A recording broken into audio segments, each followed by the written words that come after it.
हाँ, इसलिए मैं डर गई। बेटा क्या करूं, मैं भी नारी हूँ, ज्यादा मेरे बस में नहीं है, जितना था मैंने किया। तुम्हारे पिता नहीं चाहते हैं कि तुम लोग यहाँ पर आओ, इसीलिए ऐसा हुआ। सती को बड़ा कष्ट हुआ कि विवाह होने के बाद में एक बिटिया को सबसे बड़ा सहारा मायके का होता है, और जब मायके से ही अपमान मिलने लग जाए तो दुनिया में कौन बचा। तो बहुत कष्ट हुआ। यहाँ से चली, बोले हम पिताजी से मिलेंगे, उनसे पूछेंगे जरूर कि उनको क्या आपत्ति है हमसे। आगे बढ़ी तो दक्ष प्रजापति यज्ञ करके लौट रहा था इनके पिताजी। तो सती ने जब देखा कि पिताजी सामने से आ रहे हैं तो मन में सोचने लगी कि पिताजी हमको देखेंगे, गले लगाएंगे, लाड़ दुलार करेंगे। लेकिन जैसे प्रजापति ने इनको देखा, बड़ी बड़ी आंखें करके फटकार लगाने लगा। क्यों, यहाँ क्यों आई हो? बिना बुलाए चली आई, ना तो मैंने कोई पत्र भेजा ना बुलावा भेजा, ऐसे चली आई। तुम आई हो तो इसका मतलब वो डमरू वाला भी आया होगा तुम्हारे साथ। पार्वती कह लगे अगर वो आए होते तो तेरा मुंह नहीं चलाए बहुत। हाँ, वो नहीं आए, हम ही पागल हैं जो जबरदस्ती मुंह उठाए चले आए। क्या, चली जाओ, कोई आवश्यकता नहीं हमें तुम लोगों की। ऐसे बोल दिया दक्ष प्रजापति ने, पिता ने बोल दिया। तो सती को बड़ा कष्ट हुआ, ये भी बर्दाश्त कर लिया। और बर्दाश्त करने के बाद में वहां आई जहां पर यज्ञ हो रहा था। माता सती ने देखा कि यज्ञ में सभी देवताओं का हिस्सा है, लेकिन शंकर भगवान का कहीं भी कोई हिस्सा नहीं है। जबकि भगवान शंकर भी देवताओं की श्रेणी में आते हैं। देवताओं को छोड़ो, ये देवताओं से भी बड़े हैं। इसीलिए महादेव को कहा जाता है देवों के देव महादेव। हाँ, जो देवताओं के भी देवता हैं। तो मैया पार्वती ने जब देखा कि सब कुछ तो ठीक रहा, लेकिन यज्ञ में मेरे पति का सम्मान नहीं है, मैं सब बर्दाश्त कर लूंगी, लेकिन अगर मेरे पति का अपमान हो तो ये बात नहीं बर्दाश्त करूंगी। जो सच्ची पतिव्रता नारी और हर बात सहन कर सकती है, यदि पति का कहीं अपमान होए और ये बात नहीं सह सकती है।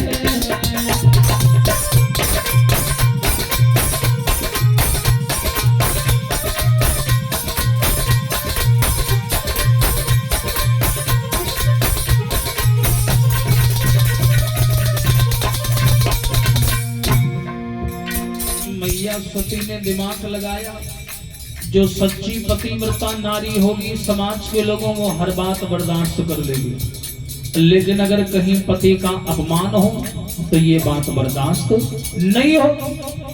मैया सती ने सोचा कि मेरे भोले बाबा ने मुझे लाख बार मना किया कि वहां ना जाओ, मैंने उनकी बात नहीं मानी, उनसे लड़ झगड़ करके मैं यहाँ आ गई। और बताओ यहाँ मेरे पति का अपमान हो गया, इसलिए मैं लौट करके वापस नहीं जाऊंगी। और क्या किया है मैया सती ने बताया, अरे करके योग यज्ञ तनु जाना और देख सकल भाषा।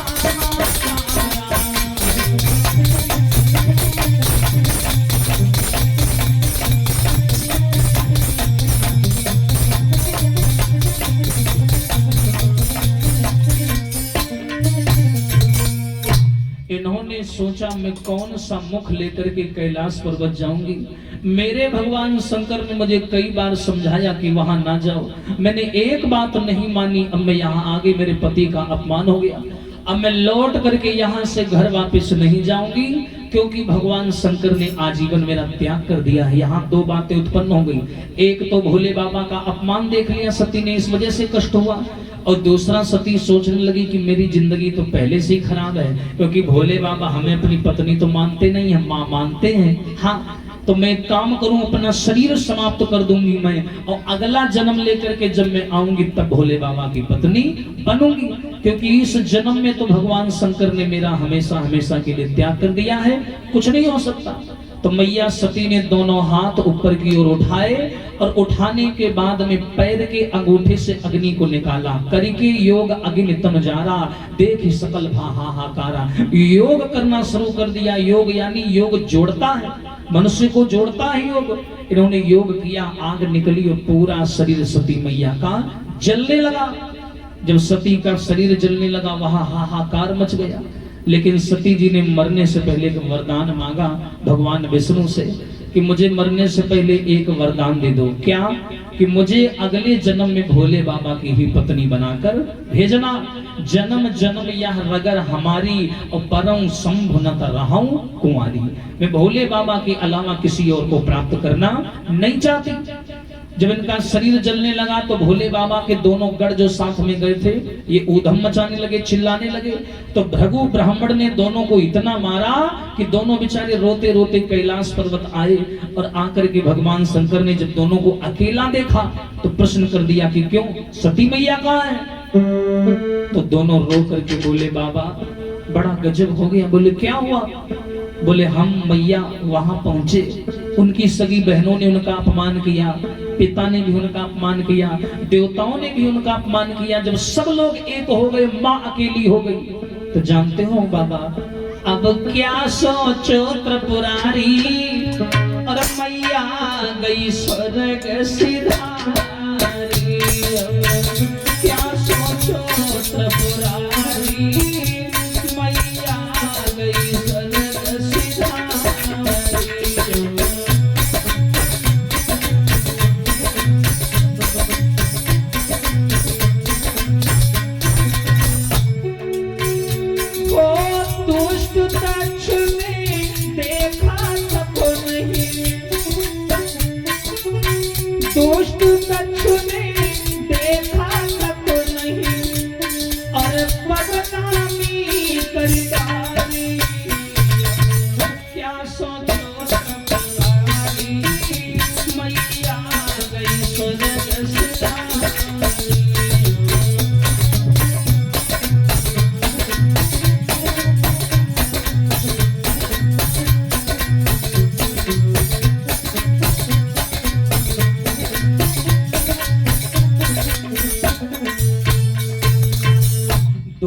रोने लगे। बोले बाबा मैया सती से आपने कहा था कि बर्दाश्त कर लेना, जवाब ना देना।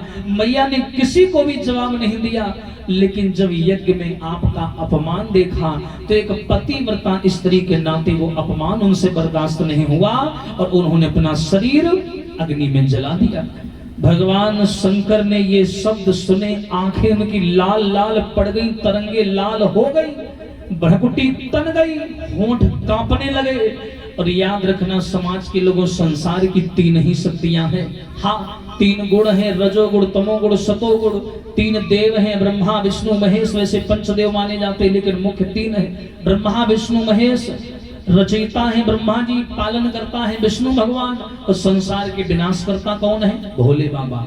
भोले बाबा को अगर क्रोध आ जाए तो समझ लेना संसार के लोगों पूरा ब्रह्मांड हिलने लगता है।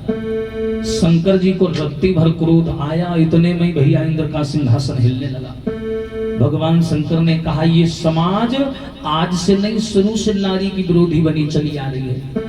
भगवान शंकर को बड़ा बुरा लगा कि उस दक्ष को ये सोचना चाहिए था कि मेरी बेटी आई है, बेटी समझ के गले लगा लेता, क्या चला जाता उसका। लेकिन ये समाज शान शान के चक्कर में रिश्तों को नहीं देखता। ये भी नहीं सोचता कि जिस नारी को लक्ष्मी की उपाधि दी गई है मैं उसके साथ कैसा व्यवहार कर रहा हूँ। विचार करिए, समाज के लोगों, इस नारी ने देश के लिए बहुत बलिदान दिए।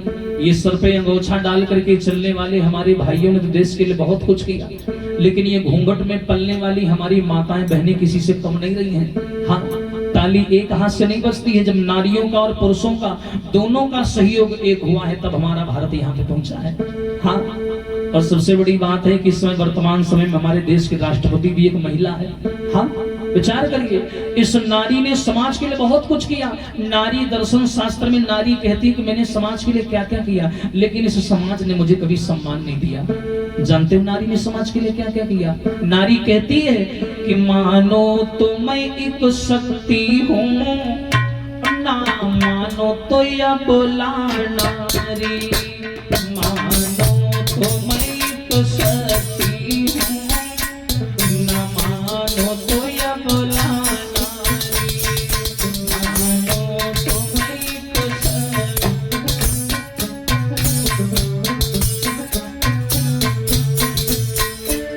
मैंने ही नर को जन्मा,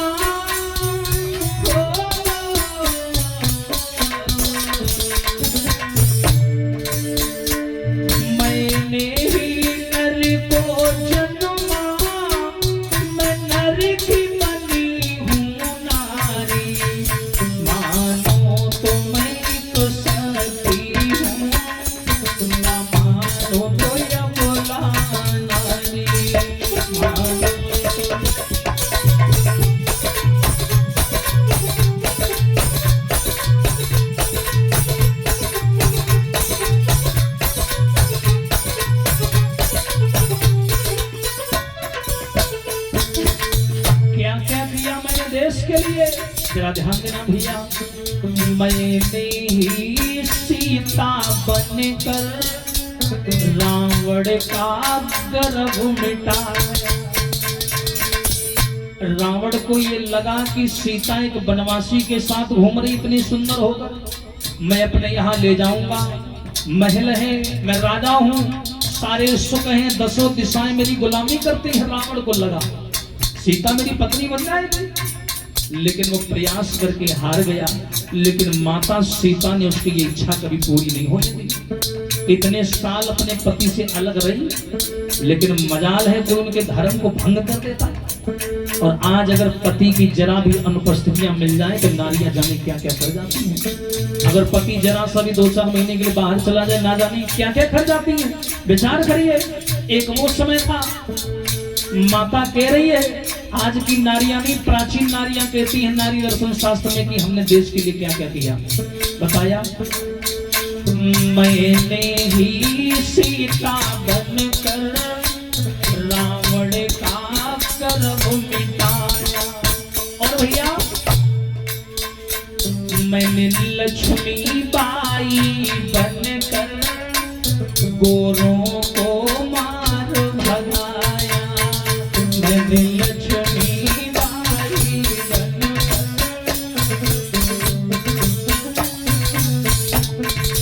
मैं उस वीर वीरांगना जो झांसी की रानी कभी बोली जाती थी, आज भी समाज के लोगों झांसी की रानी लक्ष्मीबाई का शरीर 2 खंडों में काट दिया गया।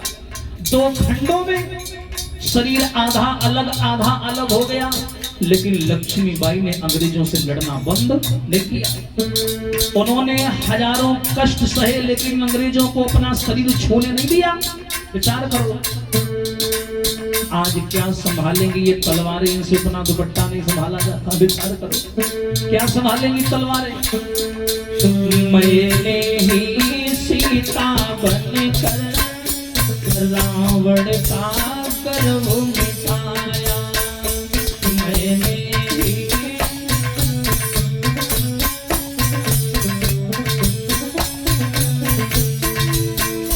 मैंने लक्ष्मी बाई बनकर गोरों को मार भगाया। मैंने लक्ष्मी बाई,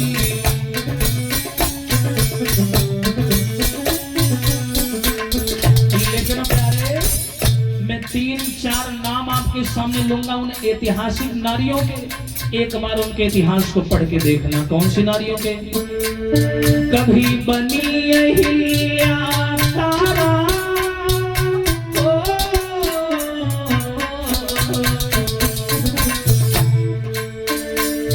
कभी बनी अहिल्या तारा, कभी कुंती कभी गांधारी।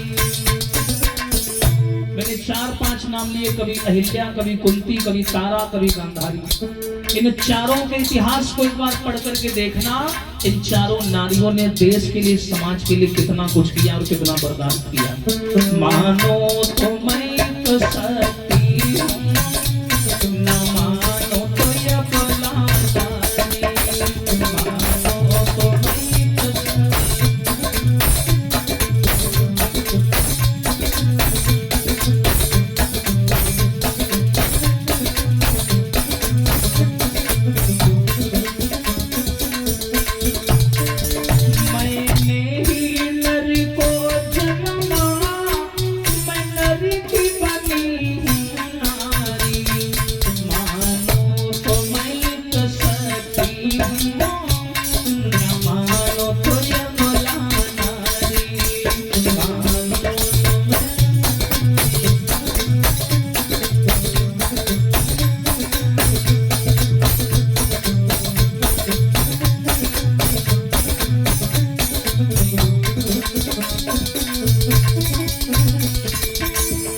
देखिए इस देश के लिए, समाज के लिए नारी ने क्या क्या किया भैया। देखिए नारी दर्शन शास्त्र में नारी स्वयं की बातें बताती है और कितने कष्ट की बात है कि नारी को बताना पड़ रहा है। ये पुरुष को बताना नहीं पड़ता मैंने क्या क्या किया, बड़े पोस्टर बड़ी चीजें लिखी जाती हैं, बड़े इतिहासों में नाम आते हैं, लेकिन नारी को स्वयं बताना पड़ रहा है कि मैं क्या हूं। कितने कष्ट की बात है, विचार करो। क्या बताया, मैंने रणचंडी बनकर दैत्यों को मार गिराया, मैंने रणचंडी बनकर। और क्या क्या किया मैंने अनुसुईया बनकर देवों को गोद खिलाया, मैंने अनुसुईया बनकर। लेकिन कभी कई बनकर मैंने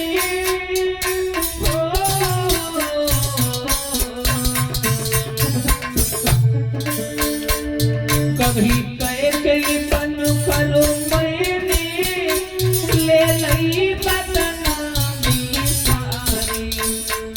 कई का सबने नाम सुना राम जी की माता जी, लेकिन सबको बड़ा बुरा लगता है केकई ने बहुत गलत किया, राम को वन भेज दिया।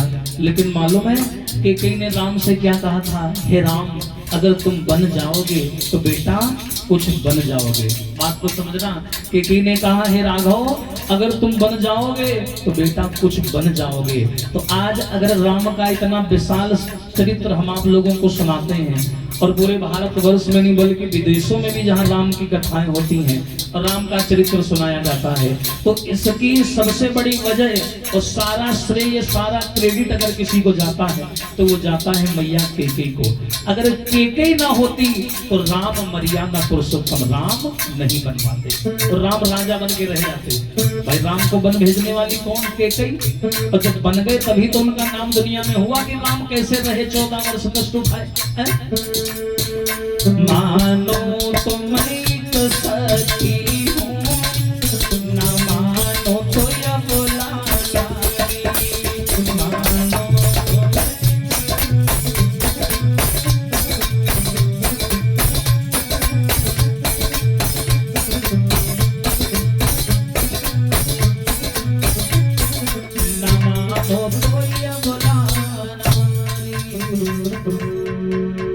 ये इतिहास जब भगवान शंकर ने सुना बड़ा कष्ट हुआ कि इस दक्ष प्रजापति ने नारी का विरोध किया, सम्मान नहीं किया अपनी पुत्री का। तो इन्होंने क्या किया, भगवान शंकर नाराज हो गए, अपनी जटाओं को निकाल